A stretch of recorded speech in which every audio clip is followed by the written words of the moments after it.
We frequently talk in this hobby, tabletop wargaming, about the miniatures. We talk about the miniatures more than almost anything else. We have a lot of tutorials about how to properly paint your little mans and how to properly build them and how to properly store them and proper tactics when deploying them upon the table and things like that. But one thing that a lot of people don't think about when they're thinking about tabletop wargaming is the tabletop. And I don't mean the actual surface, but I mean the overall setting. And a big thing that really makes the overall setting really something cool and enjoyable is your terrain. Now, a lot of people say, the terrain is something it's not as important, or it's difficult to kind of wrangle. It's obviously difficult if you're going to go to somebody else's house to bring your terrain over there, so it's best, hopefully, that they have their own. And a lot of people are kind of nervous about terrain. In a lot of the manuals, a lot of the instruction manuals for a lot of new games, they'll tell you, well, if you don't have any terrain, that's cool. Just get some books and some pop cans, and it'll be fine.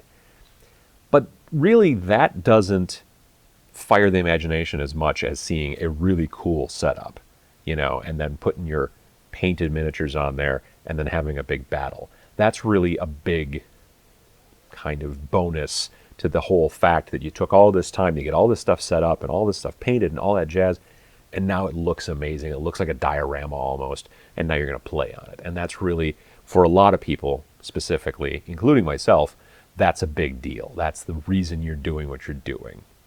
But like we all know, the thing is that sometimes terrain can be a little difficult just because you've got to build it, you've got to figure out what kind of terrain you want to go with. But the fact of the matter is that terrain's not as scary as it should be. In this day and age, there are just as many companies that are making terrain as there are nearly as many companies making miniatures, honestly. Especially now with laser cutting and a lot of injection molded plastics and stuff like that. There's a lot of things that you can get. It used to be you made terrain, you had to build it out of something, and that's cool. You can still do that.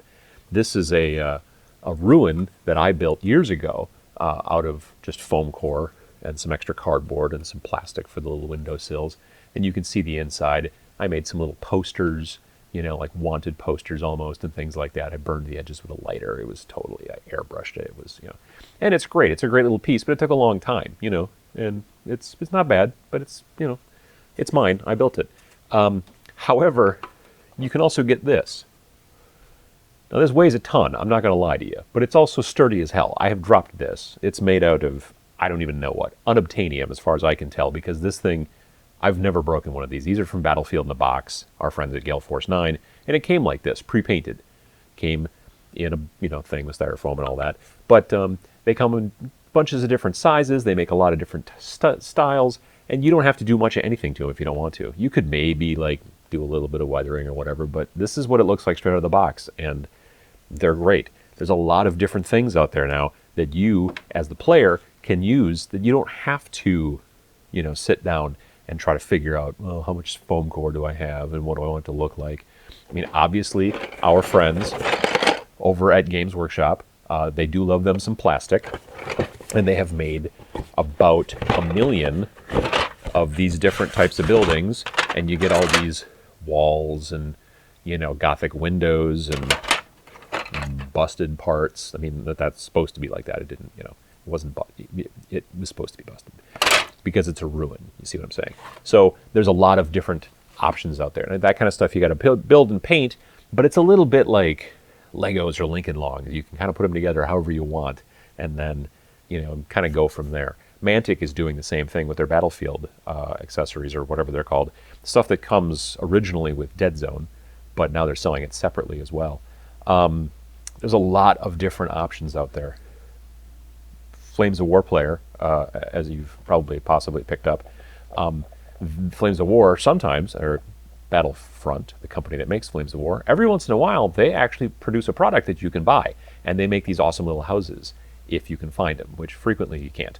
But when you can, they're amazing because they come pre-painted. They're not that expensive. Roof comes off. You can put guys inside there. Top floor comes off. You can put guys inside there. And seriously, these are maybe 25, 30 bucks, maybe not even 30, maybe more like 25. And they're great little things. And as you've seen pictures, if you've been following my Instagram or Facebook or whatever, you've probably seen plenty of pictures of me and a couple of local friends who love to build little villages and then put some tanks in there, I guess, you know, as an afterthought. But we do like making little villages, and you know, there's a lot of things that are in those types of setups that can make fields or roads and things like that. And some of this stuff, you know, my friend Josh, he builds a perfect, amazing bocage. And man, that takes him some time though. That is not a, you know, I'll quick whip this out after work. This is a project, but when it's done, it looks astounding. So you can get involved with terrain as much or as little as you want. You know, you can just go, well, we're going to be out in the woods and we're going to have some trees. You can get trees like this. The best thing to do is to go to a place that sells those Christmas villages, and then go like that a couple of days after Christmas, because then you can get trees, little wiry trees like this, pine trees, for super cheap because they'll be on clearance, like 50% off. They might have snow on them, but if you can find the ones without snow, then you can use them either in snow or not in snow, depending on what your table looks like. There's also a lot of people that sell terrain on eBay. And this is not used stuff that they've gotten from someplace else. This is stuff that they make themselves, produce and sell, and just have it, you know, pretty much almost evergreen, constantly available.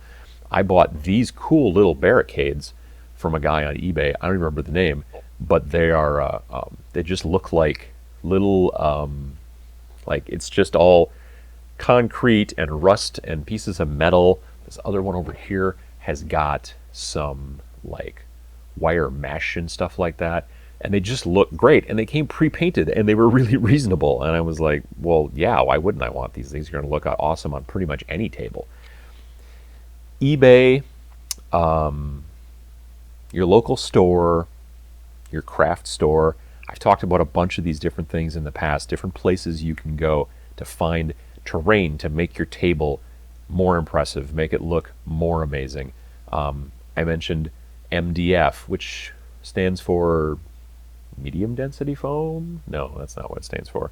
It's basically like a hardboard compressed pseudo wood. You know what I'm probably talking about. Anyway, it's not that hard to laser cut. So more and more companies now have been making laser cut MDF terrain that you can do some pretty amazing things with. Another interesting product you're starting to see a little bit more here and there. This is a landing pad, but it's just made out of really quite light but very rigid, like expanding foam shot into a mold that looks like this. And then, you know, you've got a little ramp here, and you can land spaceships or whatever it is you're going to do. You could obviously paint it as well, but this kind of thing, this is, other than some painting, this will take no work. Like, there's nothing to sand. I had to get it out of the packaging. That was basically the hardest part so far. There's a lot of different things like this, and new things are coming along all the time. Printed card buildings that you can print out and then fold and make.